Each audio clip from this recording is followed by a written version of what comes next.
चकाचक रहोगे, फुर्ती रहेगी, एनर्जिक रहोगे और ईश्वर की आराधना करते रहोगे।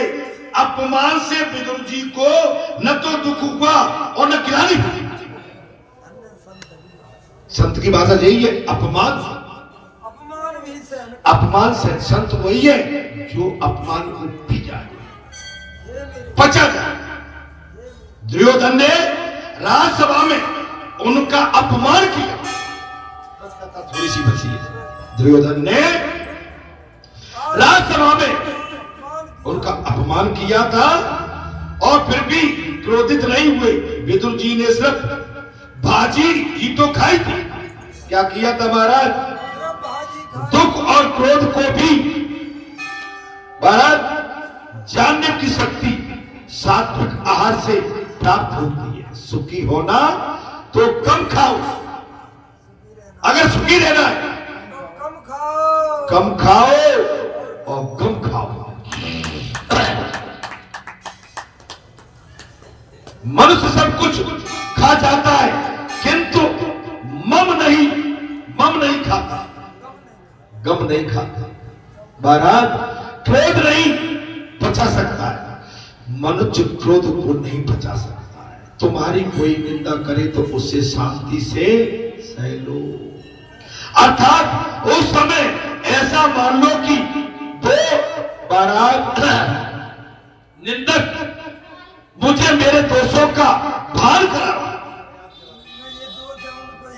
मेरा निंदक उस समय मेरे दोषों को भान करता, मेरे पाप धो रहा है, वो मेरे पापों को धो रहा है। मेरा निंदक भगवान सुखदेव कहते हैं कुछ लोगों का स्वभाव ऐसा ही होता है, निंद रस में डूबे बिना उनका खाना नहीं पचता।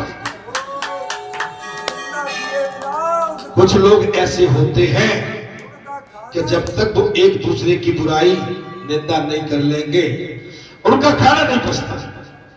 इस दृष्टि ने किसी को नहीं छोड़ा। अच्छा जी, सब में कोई बचा नहीं है। अगर कोई निंदा न करता हो तो हाथ उठा दो। जब करते ये थोड़ा नहीं महाराज, पेट भर भर के करते हैं।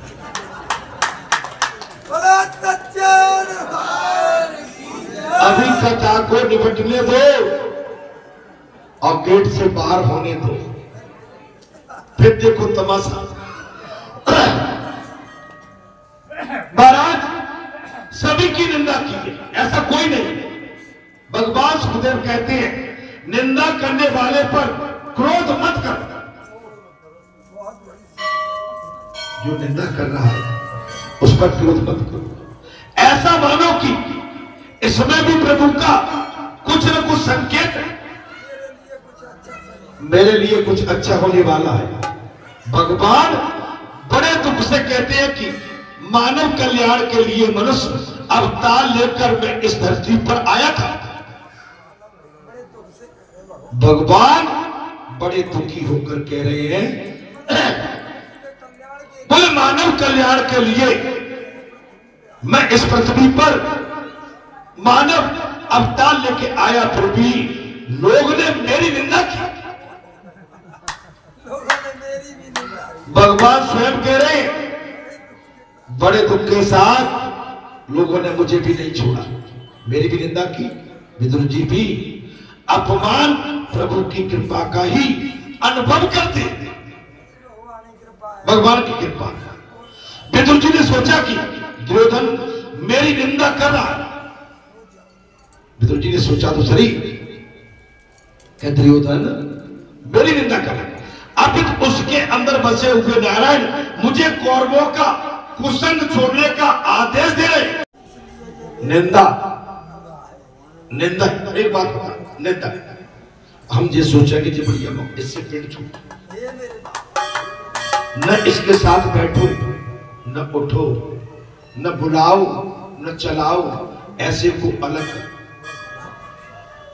अलग महाराज ऐसे से अलग। भगवान ने साफ कह दिया साफ कह दिया, भगवान कह रहे हैं कि इनसे अलग रहो। अलग रहो। अब तू उसके अंदर बसे हुए नारायण मुझे कौरवों का कुसंग छोड़ने के लिए आते थे, कौरवों का कुसंग छोड़ने की ये प्रेरणा मुझे दी है भगवान ने। महापुरुष निंदा में भी सार तत्व खोजते हैं, महापुरुष निंदा में भी सार निकाल लेते। सार खोजते हैं। जो अच्छी वस्तुओं में अच्छाई देखे वो साधारण वैष्णव है, किंतु जो बुरी में बुरी वस्तु में भी अच्छाई देखता है वो उत्तम वैष्णव भक्त है। प्रतिकूल परिस्थिति में वैष्णव प्रभु के अनुग्रह का ही अनुसरण करता है। भगवान ने सोचा कि यदि कौरवों के साथ ही विदुर रहेंगे तो कौरवों का विनाश नहीं होगा। क्या सोचा? इनके साथ बने रहे तो अगर कहीं विदुर कौरवों के साथ रहा ना तो फिर कौरवों का विनाश नहीं होगा। भगवान ने विदुर को प्रेरणा दे दी, इनका साथ छोड़ो, भारत छोड़ दो। इसलिए ही विदुर जी को ये स्थान छोड़ने की प्रभु ने प्रेरणा दी थी। रामायण में रावण ने विभीषण का भी और भागवत में दुर्योधन ने विदुर का अपमान किया। कथा आगे रामायण में रावण ने विभीषण का अपमान किया था और भागवत में दुर्योधन ने विदुर का अपमान किया था। इस प्रकार संतों का अपमान करने के कारण ही उसका विनाश होता।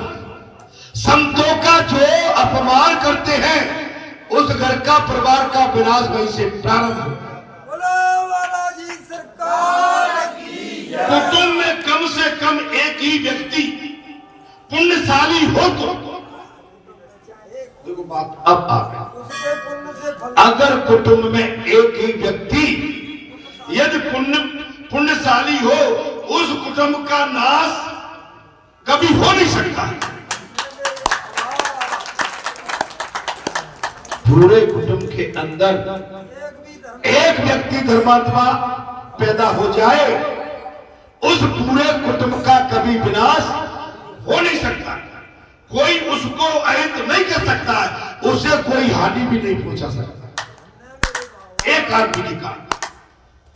तब भगवान सुखदेव ने कहा विदुर जी के जाने से कौरवों का सर्वनाश प्रारंभ हो गया। मीरा चली गई थी, राजघराना छोड़ के विनाश हो गया था कि हो गया। इसलिए संत महात्माओं का अपमान कभी, एक संत महात्मा तुम्हारे पूरे क्षेत्र को उतार देता, कुटुंब की बात तो अलग है। एक पुण्यशाली व्यक्ति तुम्हारे क्षेत्र को कल्याण कर देता है और एक महापुरुष आपके पूरे राष्ट्र का कल्याण करता। इसलिए हे संतो हे महात्माओं इस पर गहनता से विचार कर। विभीषण के जाने से लंका ने रावण और अन्य सभी राक्षसों का संहार हो गया।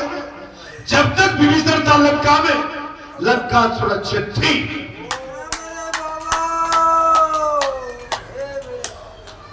अब तो समझ में आ रही है। जब तक लंका में विभीषण था वो भगवान का भजन करता था लंका में रह के। भगवान ने कहा जो इस जगह मेरा भजन हो रहा है मैं इसका विनाश कैसे कर पाऊंगा।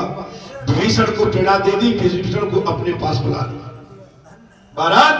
और दुर्योधन ने सेवकों को आज्ञा दी कि तुम विदुर को धक्के मारकर निकाल दो। दुर्योधन ने अपने सेवकों को आज्ञा दे दी चाचा विदुर को हमारे राज्य से धक्का मार के बाहर कर। किंतु विदुर समझ बूझकर पहले ही घर से निकल गए, नौबत नहीं आई। महाराज धनुष बाण भी वही छोड़ गए, धनुष बाण भी छोड़ गए। कौरवों को इस प्रकार उपदेश दिया गया था कि पांडवों के साथ धनुष बाण लेकर मत चलो। पांडवों के साथ अगर लड़ना हो तो बाड़ी से लड़ो। तो वाणी से लड़ो, हथियार से नहीं। इसी के साथ मैं आज की इस कथा को जहां विराम देता हूं। अगली कथा आएगी विदुर जी का तीर्थाटन। विदुर जी क्या जाएंगे? तीर्थों का भ्रमण करें। कथा बहुत मार्मिक है। अब मुझे पता नहीं आपको कथा कैसी लगी होगी। भाई मेरे अंदर जितनी मुझे बालाजी ने प्रेरणा दी, ये कथा मैंने नहीं कही, ये कथा स्वयं बालाजी ने अपनी इस पीठ से आपके सम्मुख कही है। अगर इस कथा को आप अपना गुरु मंत्र मान लेंगे तो मैं कहता हूं कि आपका विजय भव और कल्याण हो। इसी वाणी के साथ, इसी शब्दों के साथ मैं अपनी वाणी को विराम देते हुए आपसे पूछता हूं। ऋष पूछी हर भगत सुहाई, कहीं संभ अधिकारी पाई। मैंने राम कथा मुरबर्द बखानी और सुनी महेश परम सुखवानी, और ऋष पूछी हर भगत सुहाई, कहीं संभ अधिकारी पाई। मैंने ये श्री हरि कथा आपको भगवान शंकर का स्वरूप मान के कही। हे मेरे श्रोताओं, हे मेरे प्रिय भक्तों, बताओ आपको कथा अच्छी लगी क्या नहीं? तो फिर आपका कल्याण तय है। जय श्री राम, जय हनुमान।